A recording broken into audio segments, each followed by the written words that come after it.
Hello and welcome to our weekly message here at Wonder to Jesus Reformed Church Online.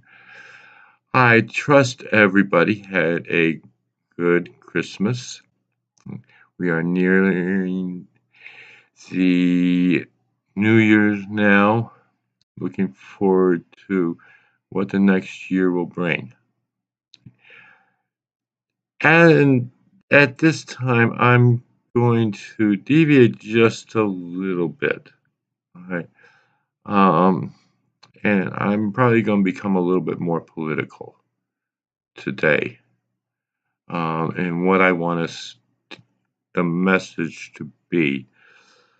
Let me start by reading from the message version, Matthew 18, 1 through 7. I think I've read this before, but I'm going to go back over it. Okay. The disciples came to Jesus asking, "Who gets the highest rank in God's kingdom?" For an answer, Jesus called over a child, whom he stood in the middle of the room, and said, "I'm telling you once and for all, that unless you return to square one and start over like a child, you are not even going to get a look at the kingdom, let alone get in.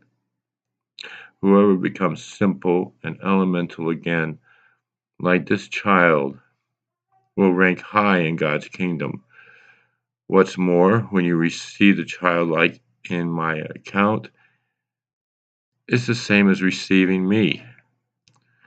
But if you give them a hard time, bullying, or taking advantage of their simple trust, you'll soon wish you hadn't.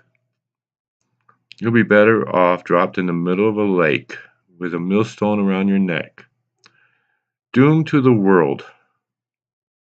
Now let me stop here and catch this part.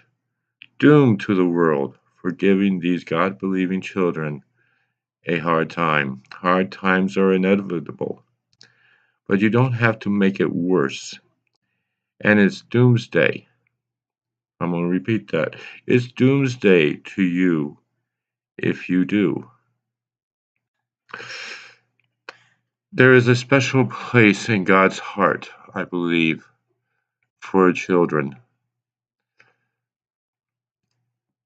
And when we take advantage of them, when we use them as instruments to get our own way, then God doesn't take that lightly. When we harm the children, when we do things that are purposefully going to hurt the children, God doesn't take that lightly. It has bothered me for a very long time the way our country has started to treat its children. And the children of refugees that are entrusted to our care. When we take a child and we separate them from their parents, we are taking responsibility for that child. They are entrusted to our care, and God expects us to act such. But we want to forget that. And that's heartbreaking. This last week, we heard, well, 2 children died in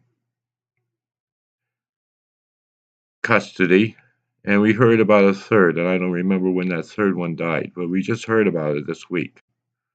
Okay? This is a grotesque thing. And if that sounds like a harsh thing to say, well, remember, this is one of Jesus' harshest statements. Okay? Doomsday comes when this country will be judged by how it treats these children. We will be judged by how we treat these children. And we can try to run and hide from it. We can try to rationalize it. We can I've seen a lot of people try to blame, well, prior administrations and this. No, they didn't. Right? Not like we are doing now. We can't hide from it. We can't rationalize it. Hey, it's wrong, period. But it seems to have taken over in this country and decayed our moral values to such an extent that we can't tell right from wrong anymore. It is a kind of cult, a mega cult. Make America great again. Mega cult with a brand new Messiah, a brand new Messiah for our churches to follow. And they are. I have heard our president compared to David. Right? Big problem with that. David, even after his sin with Bathsheba and his murder of her husband, David was a repentant man. This man knows no repentance. Our president knows no repentance. Our administration knows no repentance. I've heard him compared probably mostly to King Cyrus, who holds a special place in the Jewish religion as literally the Jewish Bible translation of Isaiah. I believe it's Isaiah 45. I'll have to look it up. Calls him a Messiah. When we compare Trump to Cyrus, do we want to call Trump a Messiah? Do we have a new Messiah for our Christian churches? Our Christian churches used to believe in one Messiah, and that was Jesus Christ. Now we have another who we follow. No, not me. I will compare Trump to Herod, Herod the Great, not to be mixed up with Herod as in the story of John the Baptist, but Herod the Great in the birth of Jesus Christ, who ordered all the little boys 2 years and under in Bethlehem in the area to be killed.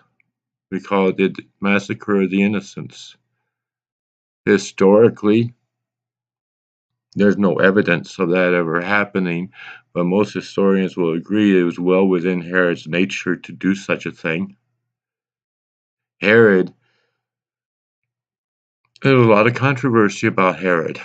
Herod was a great builder. He built many great things. In fact, he added on or did a lot of work in the Jewish temple.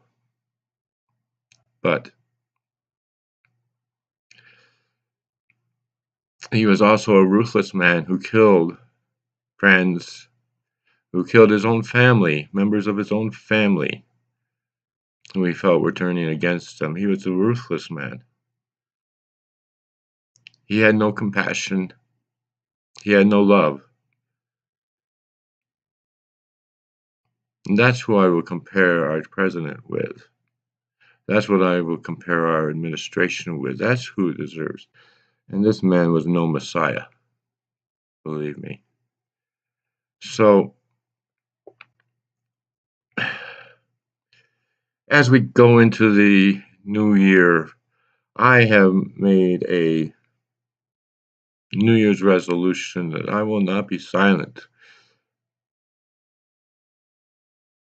And I've asked you in my tweets and in my posts on Facebook to make that with me.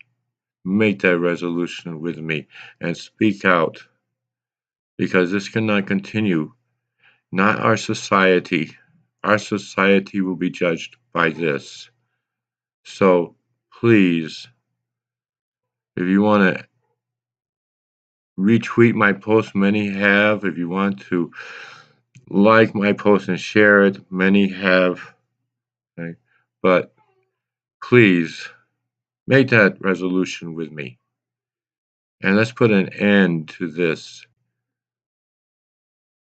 horrendous happening that is tearing our country apart and means eventually the downfall of our country.